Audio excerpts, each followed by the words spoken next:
Welcome to another exciting episode of Million Dollar Peddlers. I'm Paper Guy. And I'm Mr. Magazine. And it's BOLO Day. That's right, BOLO Day. We give you some humdinger of the sales, and here's the chief humdinger himself. Take it away. All right, this is right up my alley because you know what I sell. This is action figures. Dolls. Dolls, yep. Jenna Jameson, Superstars Toys exclusive out of 1,000 action figure, $63. I can't argue with that. They are hard to find, but then again, if you do see these type of figures out there, opened or sealed, they're worth some money. All right, I've got multiple questions. Okay. Number I don't one. think it's to scale, but go ahead. Number one. Yeah. You just said if you find it out there, where would you have found this at in the first place? And I'm being serious. Well, I would think those type of stores, adult stores, I'm guessing.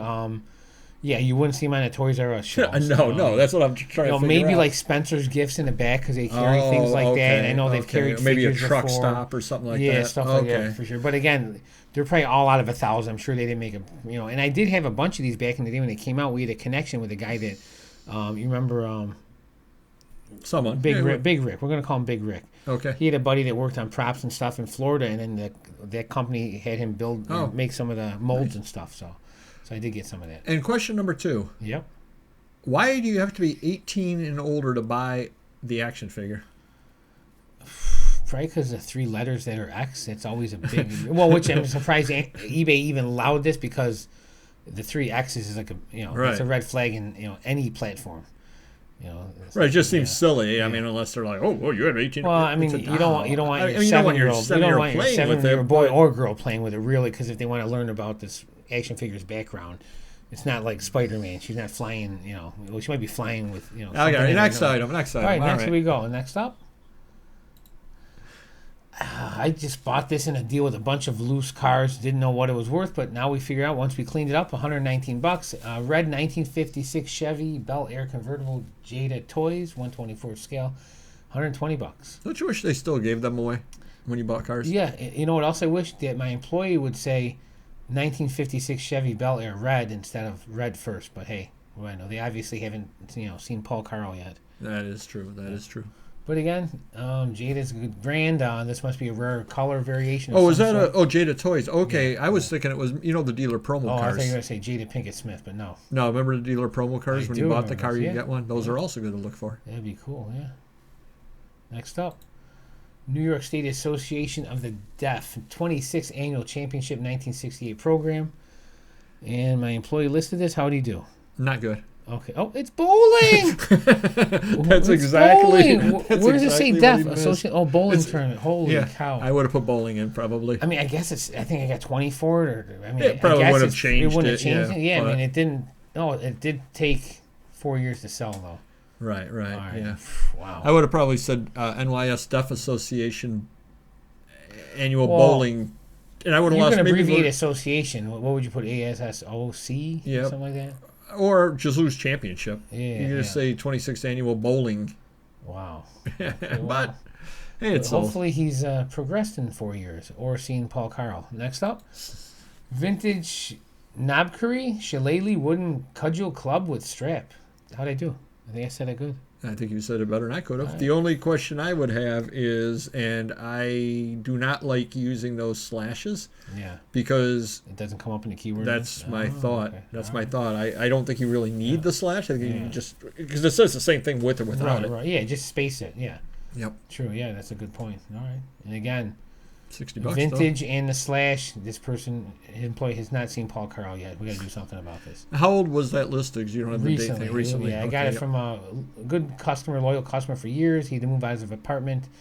And he didn't have room for that in his new place?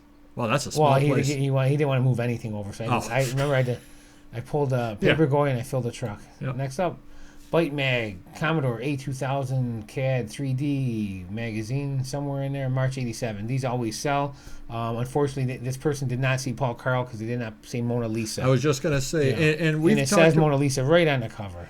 Well, I would hope they know what the Mona Lisa looks like. And again, this is 4 years ago, so hopefully they've progressed since then. We don't know that. But hopefully they know what the Mona Lisa looks like. Like, hopefully they know what the Mona Lisa... I mean, if there's anything... Even if you don't know what it looks like and it's blurred, okay, maybe it looks like my sister Lisa, which it could be. But over here it says Mona Lisa. True. My sister Lisa is not Mona Lisa. No. Never was, never will. Next up, Jim Otto, 00 Raiders. That was his number. He's famous for that starting number. lineup from 2000.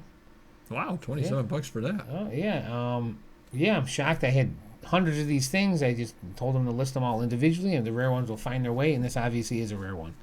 So that's a cool pose, though. It's a cool figure. And you see that out there. I mean, and he's famous as far as like when we were younger. Hall of Famer. Yep, exactly. So cool stuff. Yeah. So I mean, if you can find lineups at any for $1 a piece out there, I'd scarf them up.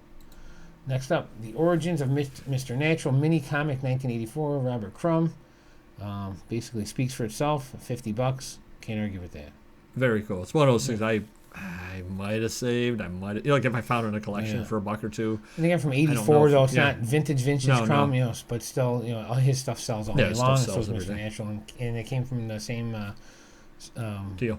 Yep, deal with the shillelagh.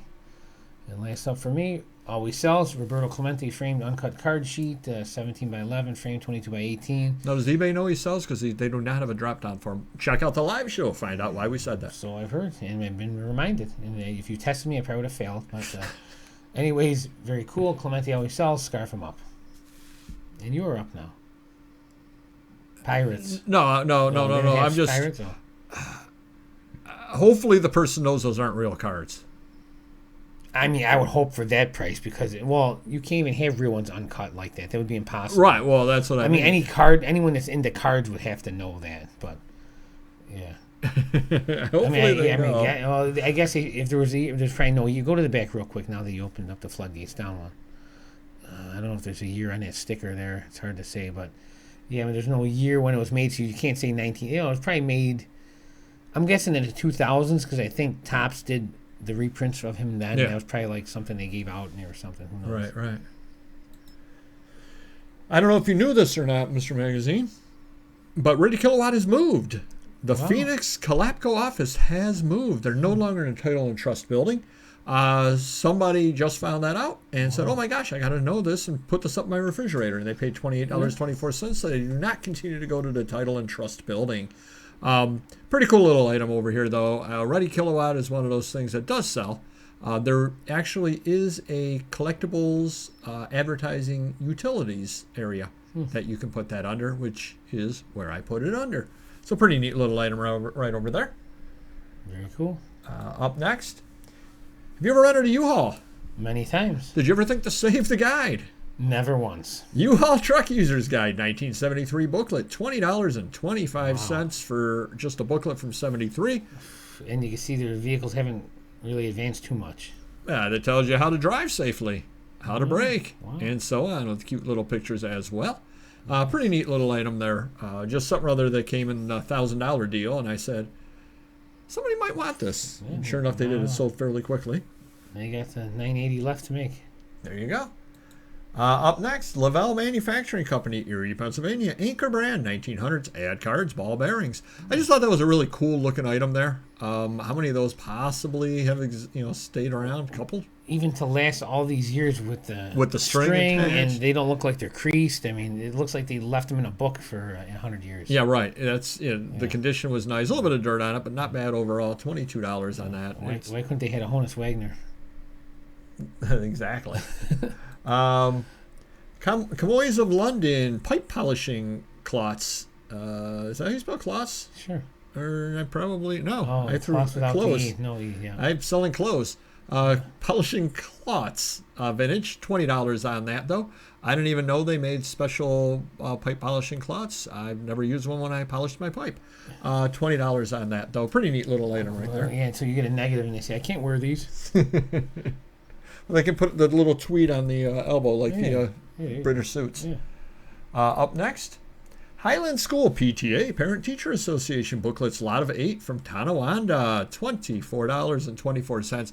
One of those things that I got, and I said, what am I going to do with this? And I said, I'm going to lot those. One of those occasions where lotting absolutely works best for something rather like this. I don't know if they were a teacher in that area, if they belonged at a school. I don't know why they wanted it, but for whatever reason. I mean, they could buy and put it in the Department of Education Hall of Fame.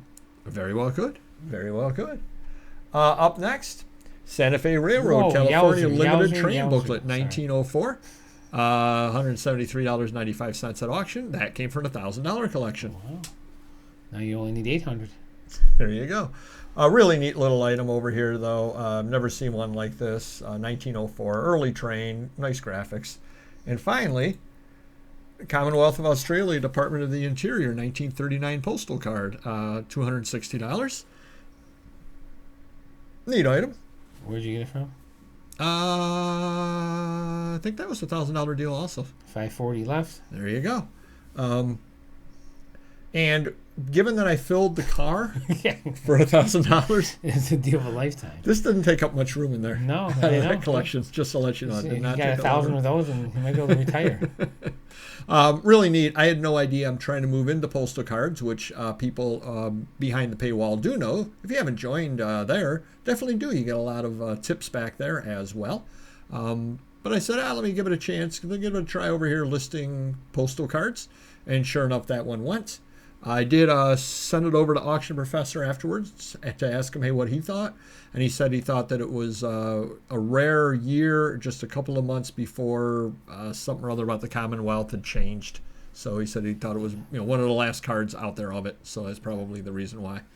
I don't know. Oh, he didn't say like 10 of them, or he sells them all the time or anything like that? He did not. Do hit the like button if you could, and we will see you next video. Take care. Bye-bye.